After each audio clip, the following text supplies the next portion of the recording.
ബ്രഹ്മശ്രീ നാരായണ സ്വാമികൾ എന്ന നാമധേയത്തിൽ അറിയപ്പെടുന്ന വ്യക്തി നാരായണൻ നായർ എന്നാണ് യഥാർത്ഥ പേര്. അദ്ദേഹത്തിൻ്റെ അമ്മയുടെ പേരെന്ന് പറയുന്നത് രാജമ്മയാണ്, കാർത്തേയണിയമ്മ രാജമ്മ. അച്ഛൻ്റെ പേര് നീലകണ്ഠപ്പുരം. അദ്ദേഹം കുമാരപുരത്ത് മെഡിക്കൽ കോളേജ് ഹൈസ്കൂളിൻ്റെ അവിടെ വെയിലൂർ കുണത്ത് പണയിൽ പുത്തൻ വീട് എന്ന് പറയുന്ന സ്ഥലത്താണ് ജനിച്ചു വളർന്നത്. അദ്ദേഹം ജനിച്ചു വളർന്ന സമയത്ത്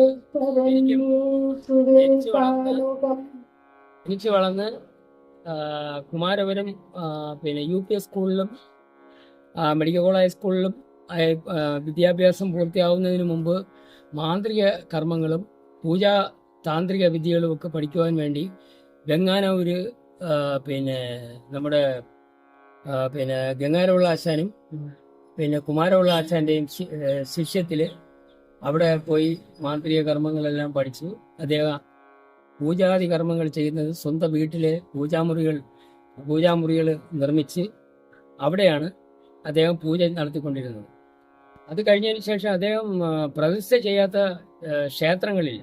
കാര്യം നൂറുകണക്കിന്, അതായത് തമിഴ്നാട്ടിലും നമ്മുടെ കേരളത്തിൽ തന്നെയും ഇവിടെ നമ്മുടെ ഈ മറ്റേ മുരുകൻ ക്ഷേത്രമുണ്ട്, നമ്മുടെ ഈ പള്ളി ചാക്കയിൽ ഷൺമുഖസ്വാമിയുടെ, അവിടെയും ഷടാധാരം തൊട്ട് എല്ലാ ശുദ്ധിഹോമങ്ങളും അവിടുത്തെ പ്രതിഷ്ഠ കർമ്മങ്ങളും എല്ലാം നിർവഹിച്ചു.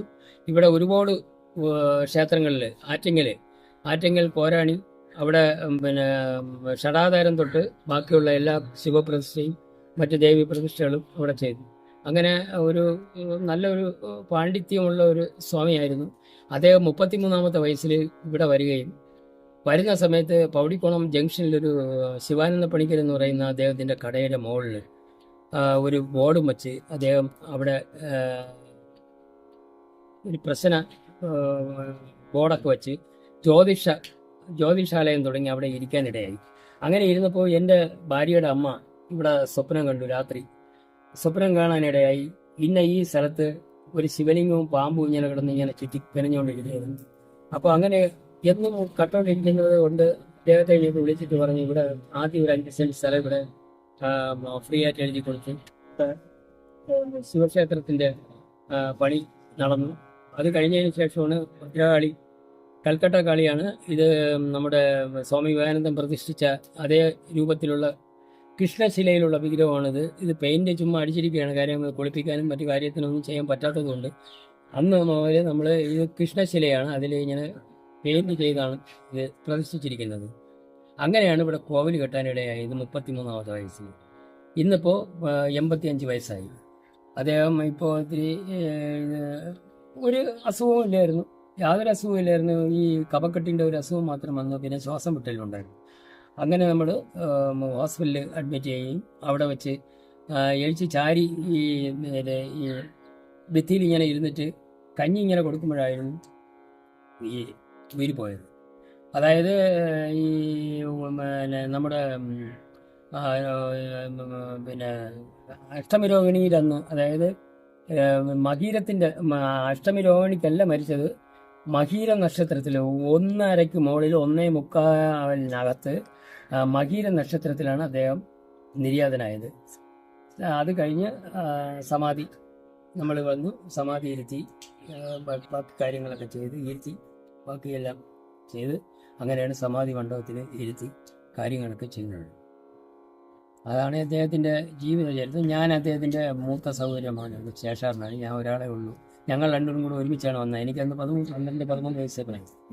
ഞാനാണ് പരികർമ്മയായിട്ട് ഇദ്ദേഹത്തിൻ്റെ പിറക്കെ എല്ലാ കർമ്മത്തിനും പൂജയ്ക്ക് എല്ലാ ഗുരുനാഥന്മാരെയും സാക്ഷി നിർത്തി ഇന്ന് വന്ന എല്ലാ ഗുരുനാഥന്മാരെയും സാക്ഷി നിർത്തി ഞാൻ ക്ഷേത്രത്തിലിരുന്ന് പറയുകയാണ്. ഞാനിവിടെ എൻ്റെ കുഞ്ഞുനാളിലെ ഞാൻ ഈ ക്ഷേത്രത്തിൽ വരും. അന്ന് എൻ്റെ അമ്മയാണ് ഇവിടെ കൊണ്ടുവരുന്നത്. അങ്ങനെ ഞാൻ പഠിത്തമൊക്കെ കഴിഞ്ഞ് ഇവിടെ വന്നു. പിന്നെ എനിക്ക് ഒന്നും അറിഞ്ഞൂട, വായിക്കാനൊന്നും അറിഞ്ഞൂടാത്ത ഒരു കാലമുണ്ട്. ശ്രീകൃഷ്ണനാമം മാത്രമേ എനിക്ക് രാമരാമൻ പറയാൻ അറിയാവൂ. അങ്ങനെ ഇരുന്ന സമയത്ത് ഞാനിവിടെ സ്വാമിയുടെ അടുത്ത് വന്നപ്പോൾ സ്വാമി എൻ്റെ അടുത്ത് പറഞ്ഞു.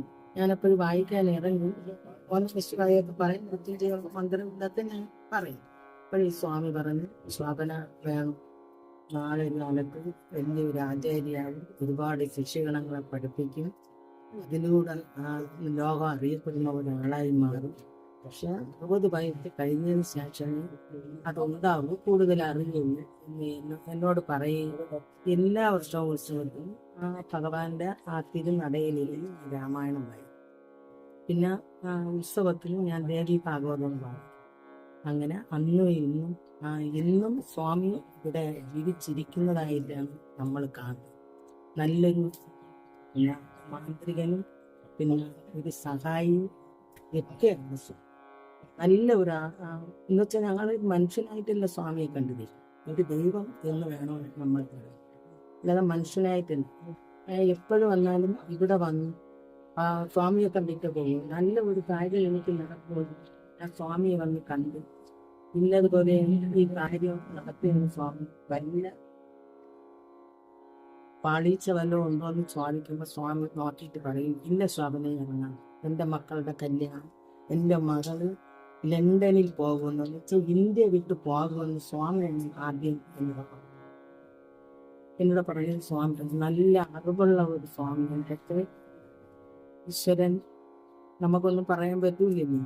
ഒരു മനുഷ്യ ആയുസിന് പിന്നീട് ഇത്ര സമയമൊന്നുണ്ടെങ്കിൽ അത് കഴിയുമ്പോൾ നമ്മൾ പോയല്ലേ പറ്റുള്ളൂ. കഴിഞ്ഞു.